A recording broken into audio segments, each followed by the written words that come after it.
The How to Train Your Dragon films have been the crown jewel of DreamWorks Animation for now almost a decade. Since the very first film, they've been adored for their jaw-dropping animation and emotion-packed story about a boy and his dragon, and almost equally as pivotally, a boy and his father. As well as a testament that your story can contain a bouquet of overused tropes and still be great. I did initially have a bit of an issue with the dragon designs looking a bit cartoony when you compared them to how realistic the rest of the world looked, and that's still accurate, but I also appreciate them for being varied and distinct. Plus, we have Toothless, a dragon so cute he makes Hello Kitty look like Five Nights at Freddy's, so who cares? This great action-adventure friendship story has now lasted 3 films, several specials, and 150-plus episode series has now reached its conclusion, and what a 90% satisfying conclusion it is. To start, the Dragon series is one of the most consistently beautiful CGI films ever, especially well regarded for its majestic, exciting flying scenes,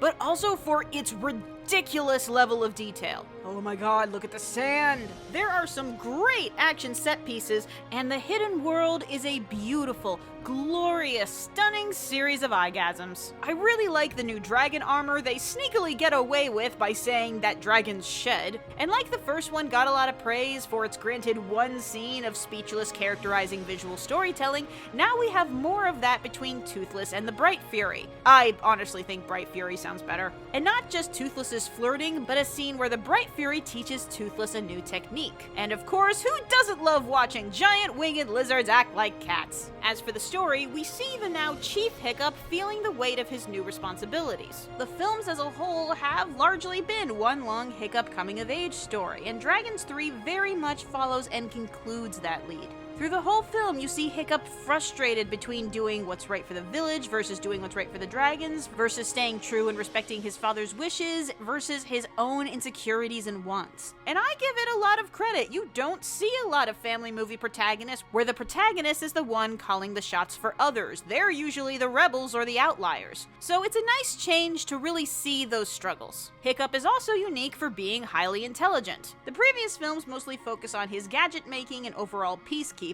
Here we get to see a little bit more of his strategy against the cunning dragon hunter Grimmel, the exciting back and forth. Okay, honestly, this was done a lot better in the series when Grimmel was called Vigo. His and Hiccup's mind games lasted for 4 seasons, whereas here it's a little underwhelming that the only reason Grimmel gains a second act leg up is not really because of anything he did, but because a certain someone f***s up Royal. Not to say Grimmel's a terrible villain, he is a lot scarier and intimidating than Vigo, and he does make a very surprising aggressive first move, very much worthy of the phrase, "that escalated quickly." Then Hiccup and Astrid continue to have super cute, realistic couple banter. Gobber is always a delight, now having become Hiccup's right-hand man because...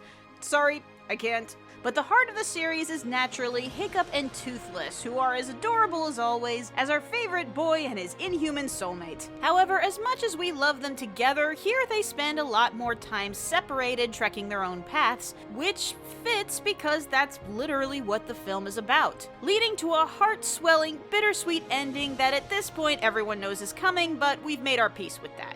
Now, as much as I'd like to say that this film is perfect and will absolutely win Best Animated Feature next year, I can't say that with absolute certainty. Not that it won't, though it being released in February doesn't help unless Toy Story 4 or Frozen 2 significantly miss the mark. But if you still feel like the series is owed something after losing to Big Hero 6, remember that the second one did win the award show that actually mattered. What I mean is, How to Train Your Dragon 3 is a great film, primarily for providing a satisfying ties-up-all-loose-ends conclusion to the series. But by itself, story-wise, it's good, but there's nothing exceedingly interesting about it. Our main conflict is fighting a guy, and the entire hidden world concept really just exists as a narrative out to give the series the same ending as the books. Which is a weird thing to suddenly care about because almost nothing about these films is similar to the book at all except for the basic setup and character names. And honestly, that's a pattern over all the films. Their strength is their isolated moments and character interactions than their overall plots. I just think that for as powerful as the ending and especially the adorable epilogue is, the other films did a better job of having strong moments moments all throughout the films. Maybe it just feels that way because the trailer may have given away a little too much. Still, it is an exciting, beautiful experience that excellently caps off a great series with no significant downsides. Well,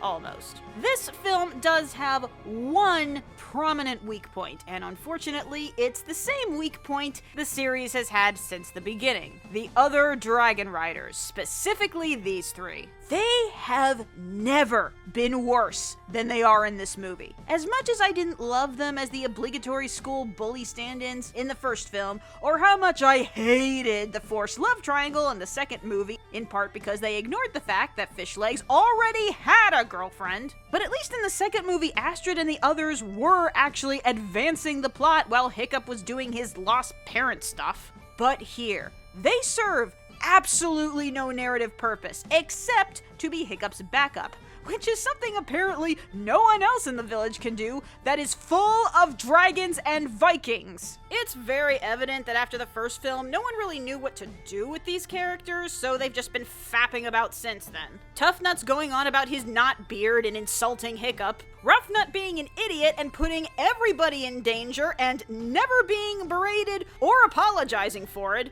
Fishlegs goes on about his dragon's baby, but I let that go because in the series, Hiccup and Fishlegs are adorable dragon dorks together. But Not Loud spends this movie hitting on Hiccup's mom and constantly saying he'll become the new chief when Hiccup screws up. I'm sorry, but who thinks this is funny? Who wasted time in our finale with this garbage? But more importantly, how has Hiccup, the chief, not had these guys murdered? And you know what the dumbest part about this whole thing is? Is that even if it was some executive that said, well, this is still technically a kid's movie, you need some obligatory comedy, this movie does have good comedy, with Toothless flirting with Bright Fury, and Hiccup's banter with Astrid, and Hiccup's banter with Gobber. We literally didn't need this. Sorry, that's more attention on these characters than any of them needed. The only other issue I acknowledge as a very personal thing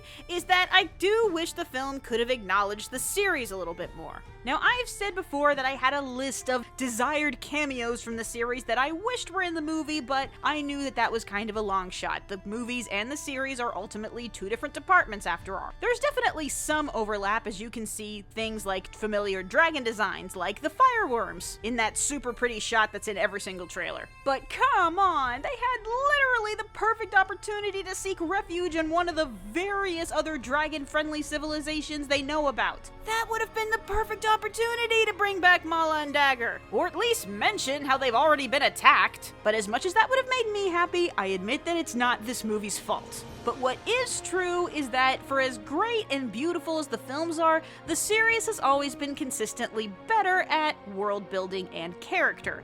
Not entirely surprising, they've just had more time. It's way more compelling to watch Hiccup and Astrid build their relationship over time through mutual trust and chemistry, so that the moment they actually get together, you're happy for them, than just him thinking she's hot and Astrid sporadically kissing him, because in Hollywood land, that's just what girls do when guys do something impressive.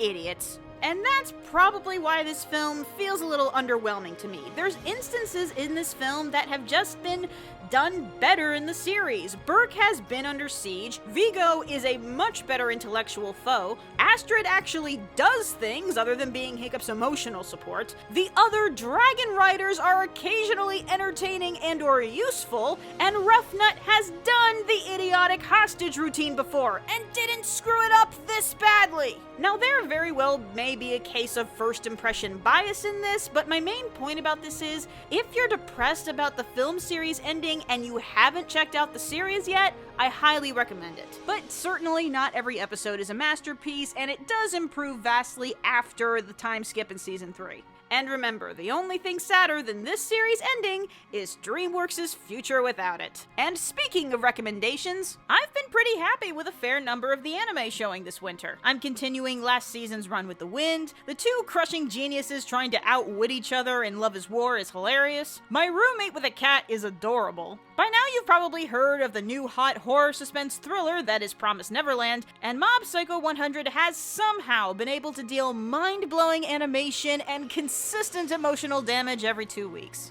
Anyway, what did you guys think of How to Train Your Dragon? Comment, like, subscribe, etc., and you stay incredibly shiny, Animaniacs!